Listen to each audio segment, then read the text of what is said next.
In last lecture, we cover the transcription factor, as we discussed. Like FOX6 is a transcription factor which participate in pancreas, eyes, and neural development. So some transcription factors, especially enhancers, can inhibit the transcription. Then they are called silencer. In this phenomenon, what are done that transcription factor activate one gene while silencing another by binding to different enhancer. Suppose we have one transcription factor, it is activator to one gene while at the same time silencer to the different gene. So in this in a result there will be activation of the specific gene and inactivation of different genes. Second phenomenon is DNA methylation. DNA methylation mean there is addition of methyl to the cytosine and arginine groups of the DNA. Histone proteins are to the nucleotides sequence of the DNA.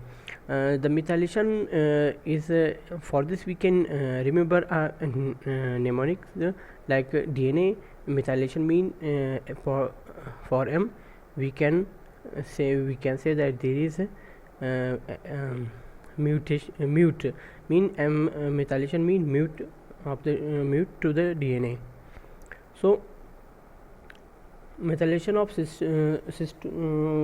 cytosine bases in the promoter region of the gene represses transcription of those genes. Some genes are silenced by this mechanism. Okay. So DNA methylation is also responsible for the genomic imprinting. Genomic imprinting is actually a phenomenon in which that is what only a gene inherited from the father or mother is expressed. Suppose there is there are two genes present on the same loci on a chromosome, like X chromosome. Female have two X chromosomes, so there is need of one X chromosome. So DNA imprinting is genomic imprinting is what that the methylation of the opposite gene, which is called bar body, has occurred, and that is totally inactivated.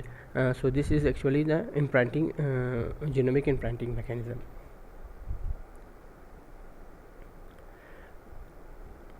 So 40 to 60 human genes are imprinted and their methylation patterns are established during the spermatogenesis or oogenesis. So DNA imprinting or genomic imprintings are actually what taken place at the level of spermatogenesis when there is sperm formation or egg formation in oogenesis. We will see in this in future. Yes, this is actually picture of ribosome, actually the picture of mRNA. This is the Tata sequence, and this is RNA polymerase 2, which now can make now it will make mRNA. This is RNA polymerase 1, and this transcribe RNA. So as we see that Tata is present on promoter region. So RNA polymerase will bind here, and there is the region for transcription factor. So transcription factor will bind here. I will highlight it. Their transcription factor will bind there. Okay. After that,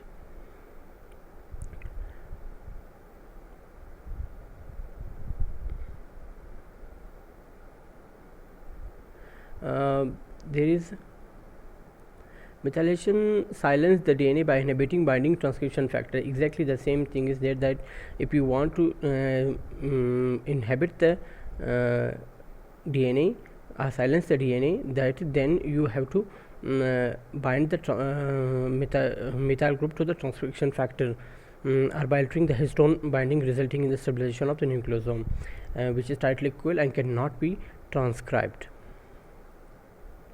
Other regulator of the gene expression are initial transcription of gene is called nuclear RNA. Yeah, exactly. Nuclear RNA, yeah, pre-messenger RNA. Okay, it's also called pre-messenger RNA. Yeah, immature RNA is actually the RNA which is present in the nucleus after it is formed from the process of transcription. So it is in the nuclear in the nucleus. So it to be stable, to make it stable, we have to keep the 5 cap on initial position, and there we have to make splice the intron from that, so that then it will be made a mature mRNA from which we can make a protein through ribosome. So nuclear RNA is actually longer than mRNA because it contains the introns. It contains introns and are removed by spliced out when it comes from nucleus to the cytoplasm.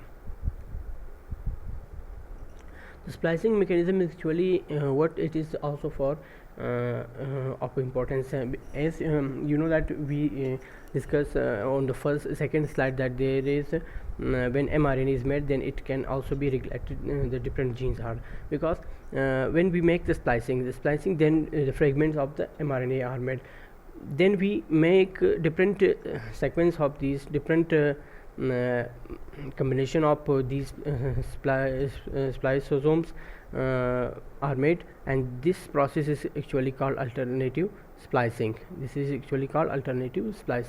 And this is the process is carried out by the enzymes that are called spliceosomes. So protein from the same genes are called splicing isoforms. Suppose there are 3 you can see there. Okay, this is actually the mRNA which contain intron and exon both. This is nuclear mRNA, nuclear RNA, and this from this we can make protein 1. Protein 1 is of this type.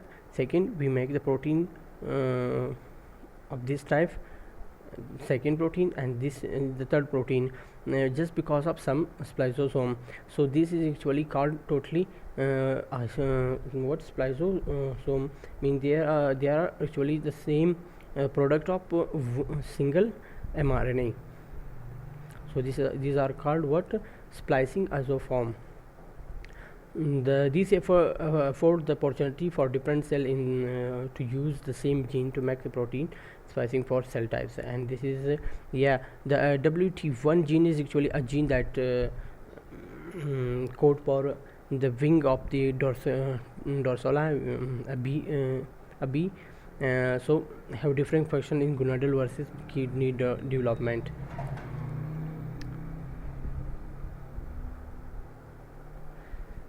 Even after a protein is made, if protein is made, then there the last regulation of the gene can be also regulated here. I mean the product of the gene will also be regulated here. That is the post-translational modification. Okay. For example, some protein have to be cleaved. I mean from protein some portion have to be cleaved there, and that make made a different type of protein. And some are to be phosphorylated, and other need to be combined with other protein to make us to make a complete protein, like the hemoglobin, which has 4 chain, 2 alpha and 2 beta globin chain. So these are actually the product of 4 different genes, so they form a one functional protein. And there is other this is thus there are many regulatory level of synthesizing and activating proteins. So that was such that although only 23,000 genes exist, and the potential number of the protein can be synthesized probably closer to 5 times of the number of the genes. It means that if we have 23,000 genes, then it will be exactly 5 times the protein will be made of these genes.